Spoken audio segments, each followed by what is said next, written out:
আসসালামু আলাইকুম। 18 বাংলার সংবাদে সবাইকে স্বাগত জানাচ্ছি। আফরোজ আক্তার কামাল। শুরুতে বিআরবি কেবলস সংবাদ শিরোনাম।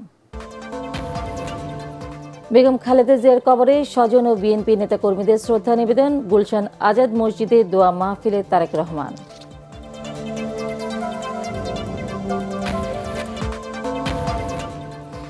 সারা দেশে চলছে প্রার্থীদের মনোনয়নপত্র যাচাই বাছাই। বগুড়া 2 আসনে মান্নার প্রার্থিতা বাতিল, কক্সবাজার 2-এ আজাদের মনোনয়ন স্থগিত।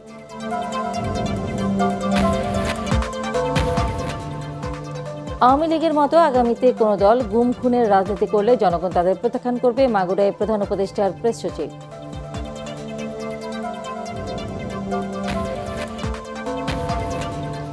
শীতে বিপর্যস্ত সারা দেশ, 10 জেলায় শৈত্যপ্রবাহ, সর্বনিম্ন তাপমাত্রা যশোরে 8 ডিগ্রি।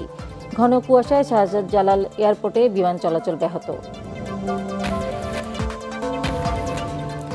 এবং সারা দেশে শীত বাড়লেও উত্তাপ ছড়াচ্ছে নিত্যপণ্যের বাজার। সবজি থেকে শুরু করে চাল, ডিম, মুরগি সহ প্রায় সব পণ্যের দামে ঊর্ধ্বগতি। শুনছিলেন বিআরবি কেবলস সংবাদ শিরোনাম। এবার বিস্তারিত। বেগম খালেদা জিয়ার রুহের মাগফিরাত কামনায় শুক্রবার রাজধানীর গুলশান আজাদ মসজিদে দোয়া মাহফিল অনুষ্ঠিত হয়েছে। এতে অংশ নেন বিএনপির ভারপ্রাপ্ত চেয়ারম্যান তারেক রহমান সহ দলের স্থায়ী কমিটির সদস্য ও সিনিয়র নেতারা। এর আগে খালেদা জিয়ার সমাধিতে এসে কবর জিয়ারত করেন তার বোন সেলিনা ইসলাম, ছোট ছেলের বউ শামিলা রহমান ও নাতনি ব্যারিস্টার জাইমা রহমান সহ পরিবারের সদস্যরা। এদিন শীতের তীব্রতা উপেক্ষা করে বেগম জিয়ার সমাধিস্থলে ঢল নামে নানা শ্রেণী পেশার মানুষের। এ সময় তারেক রহমানের নেতৃত্বেই খালেদা জিয়ার গণতান্ত্রিক বৈষম্যহীন বাংলাদেশ প্রতিষ্ঠার স্বপ্ন পূরণের অঙ্গীকারের কথা জানান বিএনপি নেতারা। বিস্তারিত মুশফিকুর রহমানের রিপোর্টে। বেগম খালেদা জিয়া বাংলাদেশের মানুষের কাছে কতটা প্রিয়, কতটা আপন ছিলেন, মৃত্যুর 4 দিন পার হলেও তার সমাধিতে শ্রদ্ধা জানাতে আসা শোকার্ত মানুষের এই ঢল দেখলেই বোঝা যায়। তীব্র শীত উপেক্ষা করে ভোর থেকে জিয়া উদ্যানে ঢল নামে সর্বস্তরের মানুষের। কান্না ভেজা চোখে দুহাত তুলে প্রিয় নেত্রী বেগম খালেদা জিয়ার রুহের মাগফিরাত কামনা করেন তারা। দেশের বর্তমান মুহূর্তে বেগম খালেদা জিয়ার মতো একজন অভিভাবক খুব প্রয়োজন ছিল। মুসলিম নেত্রী হওয়ার পরেও দেশ ছেড়ে যায় নাই, মানুষের মায়া ত্যাগ করতে পারে নাই। স্বৈরাচারী সরকার তারে খুব কষ্ট দিয়েছে, তার প্রতি খুব নির্যাতন করছে, তার সন্তানের প্রতি করেছে। আমার সন্তানদেরকে আমি এটা বোঝানোর চেষ্টা করছি যে স্বাধীনতা সার্বভৌমত্বের জন্য যদি তোমাকে জীবন দেওয়া লাগে, তুমি যাতে এই দেশ নেত্রী, আপসীন নেত্রী এবং খালেদা জিয়া থেকে উদ্বুদ্ধ হতে পারো। একটি মানুষের কবর জিয়ারত করার জন্য 64 ডিস্ট্রিক্ট থেকে মানুষ ছুটে আসছে। আজকের এই দৃশ্য দেখে মনে হচ্ছে বেগম খালেদা জিয়া উনি একটি দলের নয়, যেন 18 কোটি মানুষের হৃদয় জয় করে নিয়েছে। রাজনীতিতে শূন্যতা হবে এই কথাটা অনেকেই ভাবছে, বাট আমি মনে করি বেগম জিয়া সুযোগ্য উত্তরসূরি তারেক রহমান এসে গেছেন, আর কোন রাজনৈতিক শূন্যতা এদেশে হবে না। মহান আল্লাহ তাআলার কাছে দোয়া করি যে আল্লাহ তাআলা ওনাকে বেহেশত নসিব করুক। সকালে শহীদ প্রেসিডেন্ট জিয়াউর রহমান ও বেগম খালেদা জিয়ার কবর জিয়ারত করতে আসেন তার বোন সেলিনা ইসলাম, ছোট পুত্রবধূ শামিলা রহমান ও নাতনি জাইমা রহমান সহ জিয়া পরিবারের সদস্যরা। এরপর 90-এর ডাকসু এবং সর্বদলীয় ছাত্র ঐক্যের নেতৃবৃন্দ আসেন বেগম জিয়ার সমাধিতে। ফুল দিয়ে শ্রদ্ধা জানান বিএনপির বেশ কয়েকজন সিনিয়র নেতা। তাকে স্লো পয়জনের মাধ্যমে হত্যার উদ্দেশ্য ছিল, সেটাই আজকে হয়েছে। এই হত্যার দায় আওয়ামী লীগ শেখ হাসিনা এড়াতে পারবেন না। তার জানাজায় যে কোটি মানুষের উপস্থিতি, এটাই প্রমাণ করে দেশটি বেগম খালেদা জিয়া ছিলেন ঐক্যের প্রতীক। সেই অত্যাচার সহ্য করে আজকে গণতন্ত্রকে এগিয়ে নিয়ে গেছেন। আজকে গণতন্ত্রের দ্বার প্রান্তে বাংলাদেশ, উনি দেখে যেতে পারলেন না, এটা সবচেয়ে বড় দুঃখ। আমরা মৃত্যুর আগ পর্যন্ত বেগম খালেদা জিয়ার সেই নির্দেশ, সেই আদর্শ, এই দেশপ্রেমকে আমরা ধারণ করে জীবনের শেষ দিন পর্যন্ত এটা কার্যকর করার জন্য আমরা চেষ্টা চালিয়ে যাব।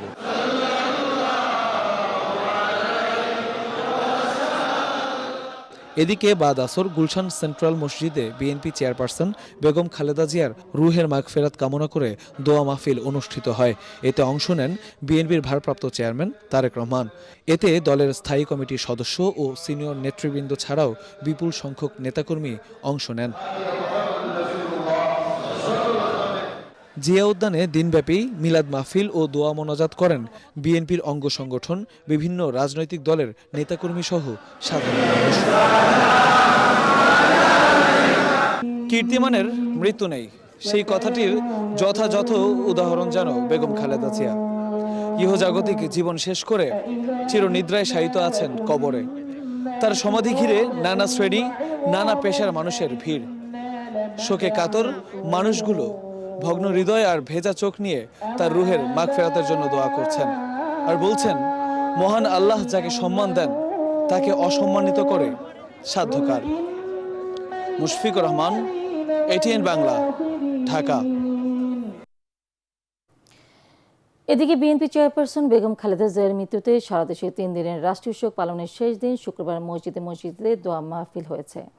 বগুড়ায় জেলা বিএনপির উদ্যোগে জুমার নামাজ শেষে শহরের বায়তুর রহমান সেন্ট্রাল মসজিদে দোয়ার আয়োজন করা হয়। এ সময় বিএনপি চেয়ারপারসনের উপদেষ্টা হেলালুজ্জামান তালুকদার লালু, জেলা বিএনপির সভাপতি রেজাউল করিম বাদশাহ, সাবেক সভাপতি ভিপি সাইফুল ইসলাম ও বগুড়া 1 আসনের সংসদ সদস্য প্রার্থী রফিক কাজী সহ অন্যরা এ সময় উপস্থিত ছিলেন।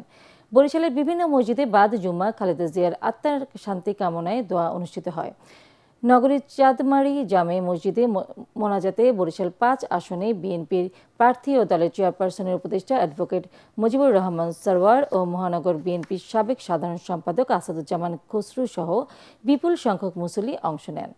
নাটোরে মসজিদে দোয়া মাহফিল অনুষ্ঠিত হয়। বাদ জুম্মা শহরের পশ্চিম আইলপুর জামে মসজিদে দোয়া মাহফিলে জেলা বিএনপির আহ্বায়ক রহিম নেওয়াজ সহ দলের বিভিন্ন পর্যায়ের নেতাকর্মী ও স্থানীয় মুসল্লিরা উপস্থিত ছিলেন।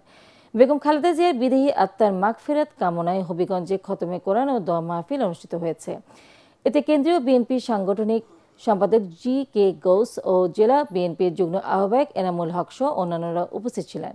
যশোরের দরাটানা জামে মসজিদে অনুষ্ঠিত দোয়া মাহফিলে যশোর 3 সদর আসনে বিএনপির মনোনীত প্রার্থী ও দলের খুলনা বিভাগীয় ভারপ্রাপ্ত সাংগঠনিক সম্পাদক অনিন্দ্য ইসলাম অমিত ও জেলা বিএনপির সাধারণ সম্পাদক দেলোয়ার হোসেন খোকন সহ অন্যরা অংশ নেন।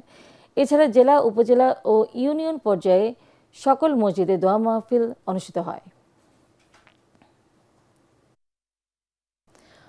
রাজধানীর একমাত্র আসন ঢাকা 4, যেখানে নেই কোনো হাসপাতাল ও খেলার মাঠ, মাদক আর কিশোর গ্যাংয়ের উৎপাতে অতিষ্ঠ এখানকার বাসিন্দারা। শ্যামপুর ও কদমতলী এলাকায় খানাখন্দে ভরা সড়ক, জলাবদ্ধতা, বিশুদ্ধ পানি ও গ্যাসের সংকট নিত্যদিনের সঙ্গী। এই আসনে বিএনপি ও জামায়াত মনোনীত প্রার্থী বলে নির্বাচিত হলে এসব সমস্যার সমাধানে কাজ করবেন তারা। চাঁদাবাজির বিরুদ্ধে জিরো টলারেন্স নীতির কথাও জানান তারা। মিজান শাহজাহানের রিপোর্ট।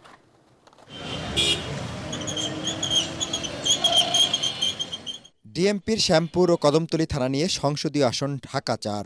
জনবহুল এই এলাকাটিতে সরু অলিগলির কারণে তীব্র যানজটে নাকাল হতে হয় স্থানীয় বাসিন্দাদের। বিএনপি মনোনীত প্রার্থী তানবীর আহমেদ রবিন বলেন, ঢাকার প্রবেশদ্বারে অবস্থিত তার আসনটি দীর্ঘদিন ধরে উন্নয়ন বঞ্চিত। নির্বাচিত হলে আধুনিক শ্যামপুর কদমতলী গড়ার প্রতিশ্রুতি দিয়ে তিনি বলেন, তার এলাকায় দুর্নীতিবাজদের জায়গা হবে না। আমার দলের কোনো নেতাকর্মী কোনো অপকর্মে লিপ্ত হলে, কোনো মাদক ব্যবসায়ী, কোনো চাঁদাবাজ, কোনো সন্ত্রাসীকে প্রশ্রয় দিলে বা কোনো কিশোর গ্যাংয়ের লালিত পালিত করলে সবার আগে তাদেরকে আইনের আওতায় নিয়ে আসবো। জয়ের ব্যাপারে শতভাগ আশাবাদী জামাতের প্রার্থী সৈয়দ জয়নুল আবেদিন। তিনি বলেন, চাঁদাবাজদের বিরুদ্ধে ব্যালট বিপ্লব হবে 12 ফেব্রুয়ারি। যারা চাঁদাবাজি করে এদের আসলে নিজস্ব কোনো শক্তি নেই।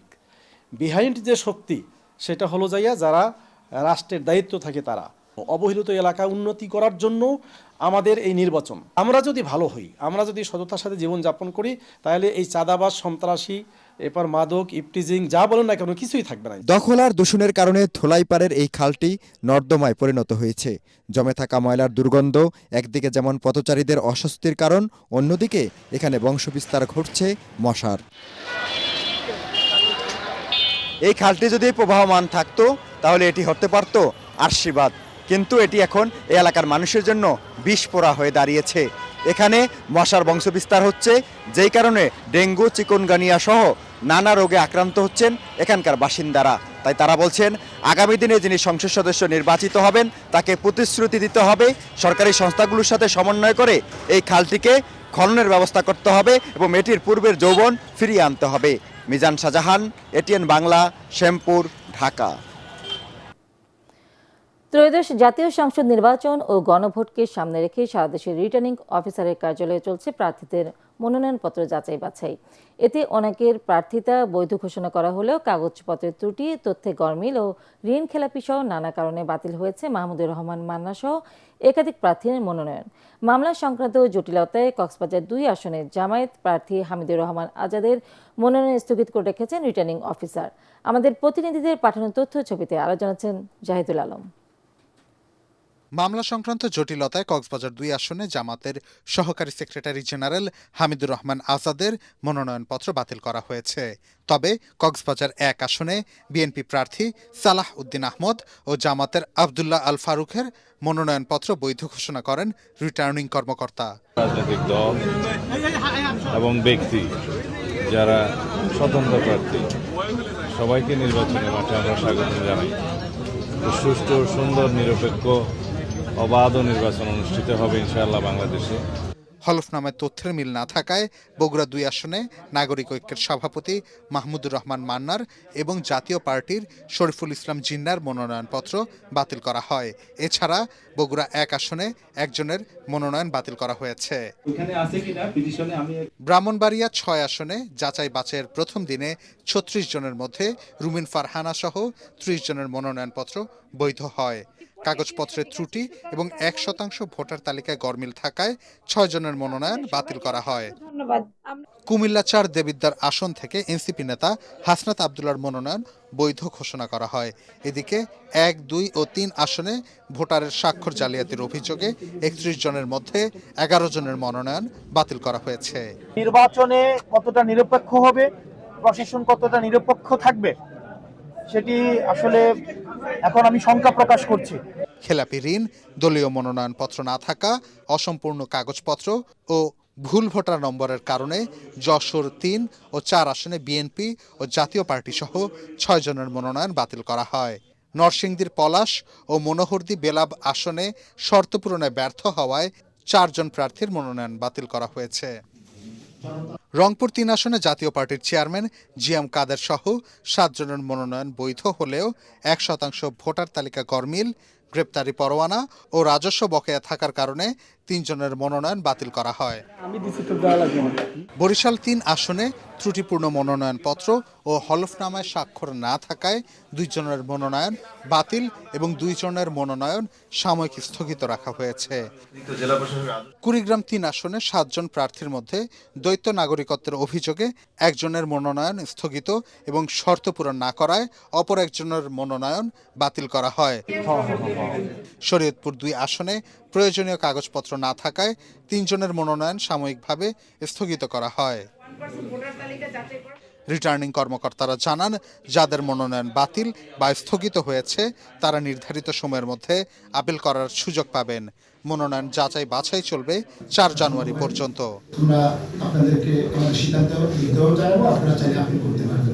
জাহিদুল আলম, এটিএন বাংলা। দেশের মানুষ এখন শান্তি ও গণতন্ত্র চায়, তাই আওয়ামী লীগের মতো আগামীতে কোনো রাজনৈতিক দল যদি গুম খুনের রাজনীতি করে জনগণ আবারও তাদের প্রত্যাখ্যান করবে বলে মন্তব্য করেছেন প্রধান উপদেষ্টা প্রেস সচিব শফিকুল আলম। মাগুরার নিতাই গৌর গোপাল সেবাশ্রমে সনাতন ধর্মাবলম্বীদের সঙ্গে সৌজন্য সাক্ষাৎ শেষে তিনি এসব কথা বলেন। শফিকুল আলম বলেন, আগামী নির্বাচন নিয়ে বিভিন্ন দেশের আগ্রহ ইতিবাচক। জাতীয় নির্বাচন উৎসবমুখর পরিবেশে অনুষ্ঠিত হবে, জানিয়ে প্রেস সচিব বলেন, ভোটে জনগণের অংশগ্রহণ নিশ্চিত করা হবে। বাংলাদেশে একটা স্মুথ ডেমোক্রেটিক ট্রানজিশন হবে, একটা সুন্দর ইলেকশন হবে, ফ্রি ফেয়ার পিসফুল ইলেকশন হবে। আমরা চাই যে আমাদের সমস্ত জনগোষ্ঠী, আমাদের মুসলমান ভাই বোন, হিন্দু ভাই বোন, খ্রিস্টান ভাই বোন সবাই যাতে সুন্দরভাবে শান্তিপূর্ণ পরিবেশে ভোট দিতে পারেন সেটা আমরা চেষ্টা করছি। প্রত্যেকটা জেলায় কোন কোন কেন্দ্রগুলো ভালনারেবল সেগুলোকে আইডেন্টিফাই করা হচ্ছে এবং সেই অনুযায়ী কাজ হচ্ছে। আবার সবগুলোকেই সিসিটিভির আওতায় আনা হবে এবং একটা বিপুল সংখ্যক জায়গায় বডি অন ক্যামেরা, মানে আপনার বডিতে যে ক্যামেরা সেটাও দেওয়া হবে সিকিউরিটি। সকল ধর্ম সংস্কৃতির মানুষকে একত্রিত করে বিএনপি দেশকে রেইনবো নেশন হিসেবে গড়ে তুলবে বলে মন্তব্য করেছেন দলের স্থায়ী কমিটির সদস্য আমির খসরু মাহমুদ চৌধুরী। দেশকে একটি স্থিতিশীল রাষ্ট্র গঠনের লক্ষ্যে বিএনপির এই উদ্যোগ বলে জানান তিনি। চট্টগ্রামের প্যারেড গ্রাউন্ডে বাংলাদেশ বৌদ্ধ সমিতির অনুষ্ঠানে আমির খসরু এসব কথা বলেন। চট্টগ্রাম বৌদ্ধ বিহারের অধ্যক্ষ ডক্টর জ্ঞানশ্রী মহাথেরোর জাতীয় অনিত্য সভা ও স্মৃতিচারণ অনুষ্ঠানে প্রধান অতিথি ছিলেন ধর্ম উপদেষ্টা ডক্টর আ.ফ.ম. খালিদ হোসেন।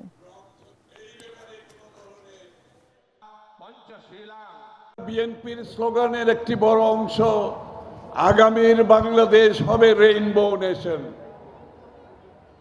আমরা লিবারেল ডেমোক্রেসিতে বিশ্বাস করি। এই রেইনবো নেশনে সকলের ধর্ম থাকবে যার যার নিজের, দেশ হবে সকলের। এটাকে আমরা ধারণ করে স্থিতিশীল শান্তিপূর্ণ বাংলাদেশ দেখতে চাই, যেই দেশ প্রত্যেকটি মানুষের সকল ধর্ম, বর্ণ, জাতি, সংস্কৃতি, ইতিহাস সকলের অধিকার হবে বাংলাদেশী হিসাবে। সারা দেশেই বেড়েছে শীতের তীব্রতা। ঘন কুয়াশায় ঢেকে আছে অধিকাংশ অঞ্চল। গ্রামীণ জনপদ থেকে শুরু করে শহরের রাস্তাঘাটও সাদা কুয়াশার চাদরে ঢাকা। এদিকে দেশের 10 জেলার উপর দিয়ে বইছে শৈত্যপ্রবাহ। এতে বিপর্যস্ত হয়ে পড়েছে জনজীবন। শুক্রবার দেশের সর্বনিম্ন তাপমাত্রা যশোরে 8 ডিগ্রি আর রাজধানীতে 13.5 ডিগ্রি সেলসিয়াস। আরো জানাচ্ছেন সাজ্জাদ জাহান। ঘন কুয়াশায় ঢাকা চারপাশ, জেঁকে বসেছে শীত। হাড় কাঁপানো ঠান্ডায় স্থবিরতা নেমেছে জনজীবনে। কনকনে ঠান্ডায় সবচেয়ে বিপাকে পড়েছেন খেটে খাওয়া ও ছিন্নমূল মানুষ। যে শীত পড়ছে এই শীতে আমার লাইফে আমি দেখি নাই, জন্মের পরে এই শীত ঢাকা শহরে দেখি নাই। কোনো সময় এত ঠান্ডা পড়ে না, প্রচুর ঠান্ডা। শীতে ঠান্ডা, লোকজন আসে না, বাজারে কম। এই অবস্থায় মালটাল কিনতে পারতেছি না, এত কষ্ট। বেশি ঠান্ডা, হাত পা ভাঙ্গে নেয় শীতে। শীতের জন্য বেচাকেন্দ্রীয় মন্দ হইতেছে। আবহাওয়া অফিস জানায় 2-1 দিনের মধ্যে দেশের বিভিন্ন অঞ্চলে নতুন করে শুরু হবে শৈত্যপ্রবাহ। এতে বাড়বে শীতের প্রকোপ। এবছরে সর্বনিম্ন ঢাকাতে নেমেছে 13.1 এবং সারা দেশের মধ্যে সর্বনিম্ন তাপমাত্রা নেমেছে গোপালগঞ্জে 31 ডিসেম্বর 7.5 ডিগ্রি সেলসিয়াস। 5 থেকে 7-8 তারিখে তাপমাত্রা কিছুটা কমার সম্ভাবনা রয়েছে, তখন অনেক জায়গায় শৈত্যপ্রবাহ আবার একটু বাড়তে পারে। এদিকে শীতজনিত রোগে আক্রান্ত হয়ে হাসপাতালগুলোতে শিশু ও বয়স্ক রোগীর সংখ্যা প্রতিদিনে বাড়ছে। সাজ্জাদ জাহান, এটিএন বাংলা, ঢাকা। এদিকে ঘন কুয়াশার কারণে শুক্রবার হযরত শাহজালাল আন্তর্জাতিক বিমানবন্দরের কয়েকটি ফ্লাইট নিরাপদ উড্ডয়নের জন্য বিভিন্ন বিমানবন্দরে অবতরণ করেছে। এর মধ্যে 4টি ফ্লাইট চট্টগ্রামে, 4টি কলকাতা এবং 1টি ফ্লাইট ব্যাংকক বিমানবন্দরে নামে। আবহাওয়া স্বাভাবিক হলে সকল ফ্লাইট অপারেশন আবারও শিডিউল মেনে চলাচল করে। কারওয়ান বাজারে যেন চলছে পণ্যের দাম বাড়ার প্রতিযোগিতা। সবজি থেকে শুরু করে চাল, ডিম, মুরগি প্রায় সব পণ্যের দাম বাড়তি। শীতের কারণে সপ্তাহের ব্যবধানে সকল সবজির দাম বেড়েছে কেজিতে 10 থেকে 20 টাকা, আর মুরগির দাম বেড়েছে কেজি প্রতি 20 থেকে 30 টাকা। দাম বাড়ার তালিকায় রয়েছে সব ধরনের চালও, যেখানে সপ্তাহের ব্যবধানে পোলাও চালের দামে বস্তা প্রতি বেড়েছে 600 টাকা পর্যন্ত। সাপ্তাহিক বাজার দর নিয়ে তরিক ইসলামের রিপোর্ট। সারা দেশে শীত জেঁকে বসলেও উত্তাপ ছড়াচ্ছে নিত্যপণ্যের বাজার। রাজধানীর কাউরান বাজার, থরে থরে সাজানো শীতের সবজি। সরবরাহ থাকলেও সপ্তাহের ব্যবধানে কেজি প্রতি সব সবজির দাম বেড়েছে 20 টাকা পর্যন্ত। মূলা, শালগম, ফুলকপি, পাতাকপি বিক্রি হচ্ছে 40 থেকে 50 টাকা পর্যন্ত। আর সিম, টমেটো, বেগুন প্রকারভেদে বিক্রি হচ্ছে 60 থেকে 100 টাকা পর্যন্ত। এদিকে একদিনের ব্যবধানে কাঁচামরিচের দাম বেড়েছে 20 টাকা। শীতকাল হিসাবে একটু বেশি, কুয়াশার কারণে। আবার সবজির দাম সবকিছু গেছে সপ্তাহ থেকে এই সপ্তাহে 10 থেকে 20 টাকা কেজি বাড়তে। মানুষের মধ্যশ্রেণী লোকের হাতে কোনোটাই নেই। সপ্তাহের ব্যবধানে কেজি প্রতি সব ধরনের মুরগির দাম বেড়েছে 30 টাকা পর্যন্ত। আর ডজন প্রতি ডিমের দাম বেড়েছে 5 থেকে 10 টাকা। ব্রয়লার হইলো 160 টাকা, আর কক হইলো 260 টাকা। কেজি 20-30 টাকা বাড়ছে। মাল শর্টের গতি সপ্তাহ ছিল আপনার 100 থেকে 105 টাকা, এখন এই সপ্তাহে হচ্ছে আপনার 10 টাকা লাল ডিমটা। আর সাদা ডিমটা ছিল গ্যাস সপ্তাহে আপনার 90 বেশি, আপনার 95 বেশি। আর এই সপ্তাহে 100 টাকা ডজন। বেড়েছে সব ধরনের চালের দামও। কেজি প্রতি দাম বেড়েছে 2 থেকে 5 টাকা পর্যন্ত। ইন্ডিয়ান চাল বন্ধ করে দিয়েছে, এর জন্য নাজিশালের দামটা বেশি বাড়ছে। ইন্ডিয়ান থেকে যে নাজিশালে ইম্পোর্ট হতো সেটা এখন হয় না, এই জন্য এই চালের দাম কেজিতে 3-4 টাকা বেড়ে গেছে। আগে 80 টাকা ছিল, এখন 72-75 টাকা চাই। তবে বিক্রেতারা বলছেন ঘন কুয়াশায় পরিবহন ব্যবস্থা ব্যাহত হওয়ায় বাড়ছে দাম। 16 টাকা কেজি, বড় 1200 টাকা কেজি, শিং মাছ 600, মাগুর 600, টাকি 500, শোল মাছ 2700 টাকা কেজি। বাজারে দেশি মাছের সরবরাহ থাকলেও দাম চড়া, আর কেজি প্রতি রূপালী ইলিশ বিক্রি হচ্ছে 2200 টাকা পর্যন্ত। তবে স্থিতিশীল রয়েছে গরুর মাংসের দাম। তরিক ইসলাম, এটিএন বাংলা, ঢাকা। এবার খেলার খবর।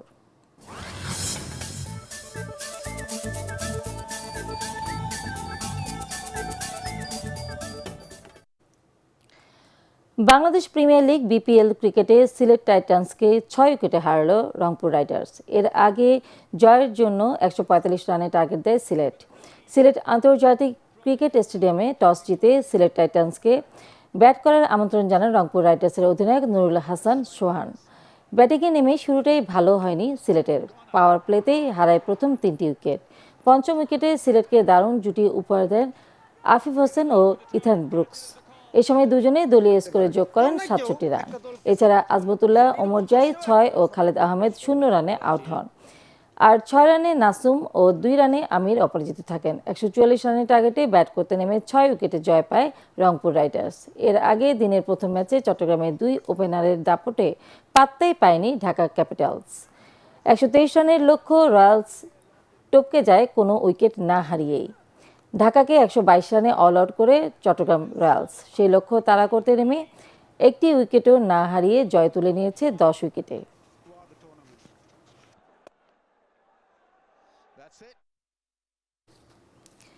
শেষ করার আগে বিআরবি কেবলস সংবাদ শিরোনাম আরো একবার।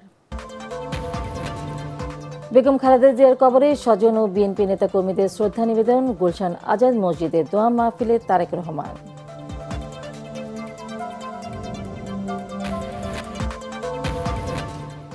সারা দেশে চলছে প্রার্থীদের মনোনয়নপত্র যাচাই বাছাই। বগুড়া 2 আসনে মান্নার প্রার্থিতা বাতিল, কক্সবাজার 2-এ আজাদের মনোনয়ন স্থগিত।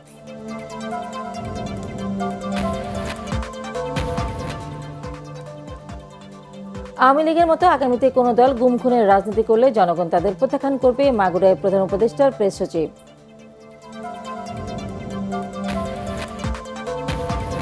শীতে বিপর্যস্ত সারা দেশ, 10 জেলায় শৈত্যপ্রবাহ, সর্বনিম্ন তাপমাত্রা যশোরে 8 ডিগ্রি, ঘন কুয়াশায় শাহজালাল এয়ারপোর্টে বিমান চলাচল ব্যাহত।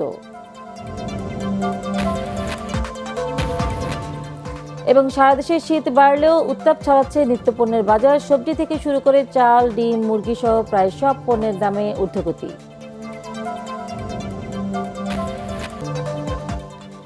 পরবর্তী সংবাদ দেখার আমন্ত্রণ জানিয়ে এখনকার মতো শেষ করছি। এটিএন বাংলা সংবাদ ইউটিউবে দেখতে ব্রাউজ করুন youtube/এটিএন বাংলা নিউজ। ধন্যবাদ সবাইকে।